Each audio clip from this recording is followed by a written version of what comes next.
तर नमस्कार विद्यार्थी मित्रांनो, आज आहे 23 मार्च आणि आजच्या व्हिडिओमध्ये आपण 23 मार्चच्या सर्व चालू घडामोडी या व्हिडिओमध्ये डिस्कस करणार आहोत. तर चला सुरुवात करूया. आजचा आपला पहिला प्रश्न आहे की भारत दौऱ्यावर असलेले फुमियो किशिदा हे कोणत्या देशाचे राष्ट्रपती आहेत? तर भारत दौऱ्यावर असलेले फुमियो किशिदा हे जपान या देशाचे राष्ट्रपती आहेत. भारत आणि जपान दरम्यान प्रमुख घोषणा करण्यात आल्या त्या आपण पाहूया. तर 2023 हे वर्ष पर्यटन देवाणघेवाण वर्ष साजरे करण्यात येणार आहेत. या भेटीदरम्यान जपान भारतामध्ये 5 ट्रिलियन येन गुंतवणूक करणार असे फुमियो किशिदा यांनी भेटीदरम्यान सांगितले. तसेच 2021-22 मध्ये भारत आणि जपान यांच्या दरम्यान आतापर्यंत 20.57 अब्ज डॉलरचा व्यापार झालेला आहे. भारताने जपानकडून आतापर्यंत 14.49 अब्ज डॉलर आयात केलेले आहेत. जपानचा जर विचार केला तर याची राजधानी आहे टोकियो, करन्सी आहे येन आणि येथील प्रमुख राष्ट्रपती आहेत फुमियो किशिदा. जपान आणि भारत दरम्यान शिन्नू मैत्री ही एक्सरसाइज होते. त्यानंतर प्रश्न आहे, पद्मा लक्ष्मी यांना कोणत्या राज्याचे पहिले ट्रान्सजेंडर वकील होण्याचा त्यांना मान मिळालेला आहे? तर केरळ राज्याचे पहिले ट्रान्सजेंडर वकील होण्याचा मान पद्मा लक्ष्मी यांना मिळालेला आहे.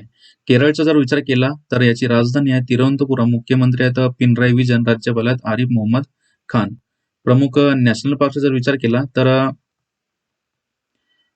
मत्तिकेडतम, पंबाडम, एरविकुलम आणि सायलेंट व्हॅली नॅशनल पार्क हे केरळमध्येच आहेत. केरळचे जे राज्यपाल आहेत आरिफ मोहम्मद खान यांनीच वन स्कूल वन IAS योजना सुरू केलेली आहे. तसेच सिल्वर लाईन परियोजना ही मागे चर्चेमध्ये होती, ती केरळमधलीच योजना आहे. तसेच जेंडर पार्क सुद्धा केरळमध्ये सुरू करण्यात आलेलं आहे. त्यानंतरचा प्रश्न आहे, महाराष्ट्रातील कोणत्या जिल्ह्यामध्ये टेक्निकल टेक्सटाईल पार्क उभारण्याची घोषणा केलेली आहे? तर महाराष्ट्रातील धाराशिव या जिल्ह्यामध्ये टेक्निकल टेक्सटाईल पार्क उभारण्याची घोषणा महाराष्ट्राचे उद्योग मंत्री उदय सामंत यांनी केलेली आहे. अन्य ऑप्शनचा जर विचार केला तर अमरावती जिल्ह्यामध्ये मेगा टेक्सटाईल पार्क उभारण्यात येणार आहे. तसेच नागपूरमधील पारडी या भागामध्ये दिव्यांगासाठी पार्क उभारण्यात येणार आहे. त्यानंतर प्रश्न आहे, या वर्षीची 49वी G7 देशाची बैठक कोणत्या देशामध्ये आयोजित केली जाणार आहे? तर या वर्षीची 49वी G7 बैठक ही जपान या देशामध्ये आयोजित केली जाणार आहे. ही बैठक 19 ते 21 मे 2021 मध्ये जपानमधील हिरोशिमा शहरामध्ये आयोजित केली जाणार आहे. या परिषदेमध्ये भारताला सुद्धा आमंत्रित करण्यात आलेलं आहे. 48वी बैठक ही जर्मनीमध्ये आयोजित करण्यात आलेली होती.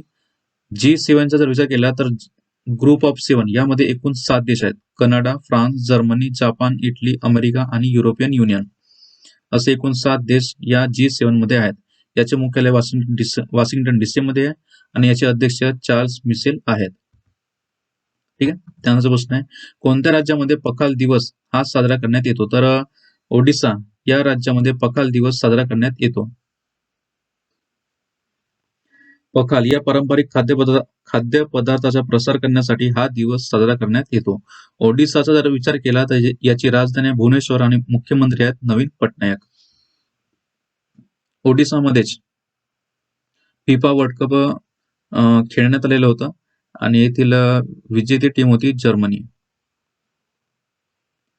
ठीक आहे. त्यांचा प्रश्न आहे, चटगाम शिल्लट कोणत्या देशाची बंदरे वापरण्यास भारताला संमती देण्यात आली? तर चटग्राम आणि शिल्लट ही बांगलादेशची बंदरे अलीकडे भारताला वापरण्यास मंजुरी देण्यात आलेली आहे.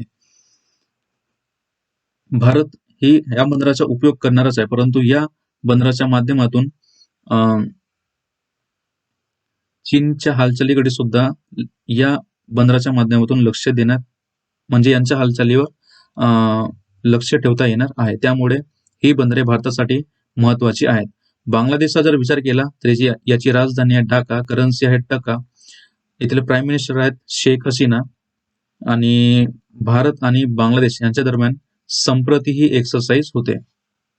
त्यानंतर प्रश्न आहे, टाइम मॅगझिन द्वारा जारी रिपोर्टनुसार जगामधून भारतातील कोणत्या शहरांचा समावेश करण्यात आलेला आहे? तर टाइम मॅगझिन द्वारा जारी रिपोर्टनुसार जगामधून भारतातील मयूरभंज आणि लडाख या 2 शहरांचा समावेश करण्यात आलेला आहे. मयूरभंज हे ओडिसा मधील आहेत. ठीक आहे. त्यांचा प्रश्न आहे, ग्लोबल टेररिझम इंडेक्स मध्ये कोणता देश पहिल्या क्रमांकावर आहे? तर ग्लोबल टेररिझम इंडेक्स मध्ये अफगाणिस्तान हा पहिल्या क्रमांकावर आहे. तालिबानने 2021 मध्ये अफगाणिस्तानावर कब्जा केला तेव्हापासून 2022 मध्ये दहशतवाद्यांकडून जवळपास 633 जणांचा मृत्यू हा एकट्या अफगाणिस्तानमध्ये झालेला आहे. त्यामुळे अफगाणिस्तान हा पहिल्या क्रमांकावर आहे.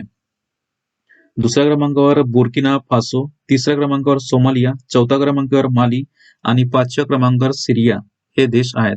आणि भारत या इंडेक्समध्ये 18व्या क्रमांकावर आहे. ठीक आहे.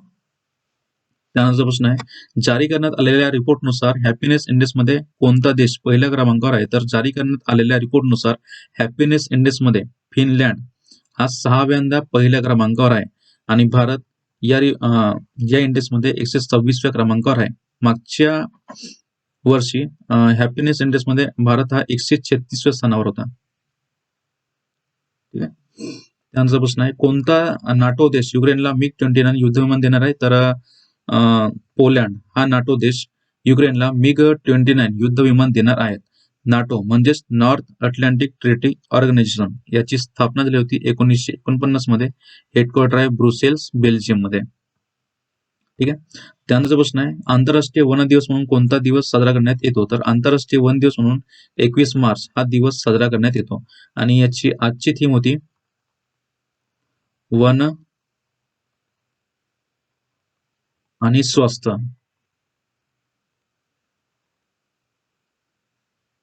ठीक आहे. त्यानंतर प्रश्न आहे, कोणत्या राज्याने हत्तीच्या सुरक्षेसाठी 600 गजमित्र नियुक्त करण्याची घोषणा केली? तर अलीकडे पश्चिम बंगाल या राज्याने हत्तीच्या सुरक्षेसाठी 600 गजमित्र नियुक्त करण्याची घोषणा केली. पश्चिम बंगालचा जर विचार केला तर याची राजधानी आहे कोलकाता, मुख्यमंत्री आहेत ममता बॅनर्जी आणि राज्यपाल आहेत CV आनंद बोस. कोलकातामध्येच अंडर वॉटर मेट्रो ट्रेन सुरू करण्यात येणार आहे. ठीक आहे. त्यानंतर प्रश्न आहे, ATP मास्टर्स 1000चा किताब जिंकणारे खेळाडू कोण ठरलेले आहेत? तर ATP मास्टर्स 1000चा किताब जिंकणारे पहिले खेळाडू हे रोहन बोपन्ना ठरलेले आहेत आणि ते एकूण 43 वर्षाचे आहेत. म्हणून या वयातील हा किताब जिंकणारे ते पहिले खेळाडू ठरलेले आहेत. त्यानंतर प्रश्न आहे, भारतातील कोणत्या उद्योगपतीला ऑस्ट्रेलियामध्ये विशिष्ट सेवेसाठी नियुक्त करण्यात आले? तर रतन टाटा या भारतीय उद्योगपतीला ऑस्ट्रेलियामध्ये विशिष्ट सेवेसाठी नियुक्त करण्यात आलेले आहेत. रतन टाटा यांना द्विपक्षीय संबंधामध्ये विशेषतः व्यापार, गुंतवणूक आणि परोपकार या क्षेत्रामध्ये उत्कृष्ट योगदान दिल्याबद्दल ऑर्डर ऑफ ऑस्ट्रेलियाच्या जनरल डिव्हिजनमध्ये मानक अधिकारी म्हणून यांची नियुक्ती करण्यात आलेली आहे. ऑस्ट्रेलियाचा जर विचार केला तर याची राजधानी आहे कॅनबरा. येथील करन्सी आहे ऑस्ट्रेलियन डॉलर आणि येथील राष्ट्राध्यक्ष आहेत अँथनी अल्बनीज. त्यानंतर प्रश्न आहे, कोणत्या देशाने पहिला पाणबुडी तळ सुरू केलेला आहे? तर अलीकडे बांगलादेशाने पहिला पाणबुडी तळ सुरू केलेला आहे. पंतप्रधान शेख हसीना यांनी कॉस बाजारमधील पेकुबा येथील बांगलादेशचा पहिला पाणबुडी तळ BNS च्या अत्याधुनिक पाणबुडी तळाचे त्यांनी उद्घाटन केले. यासाठी 1.21 अब्ज डॉलरचा खर्च करण्यात आला. या तळावर एकाच वेळी 6 पाणबुड्या आणि 8 युद्धनौका बसू शकतात. हे तळ बंगालच्या उपसागरात असल्यामुळे आपत्कालीन परिस्थितीत पाणबुड्याची सुरक्षित आणि जलद हालचाल करता येईल.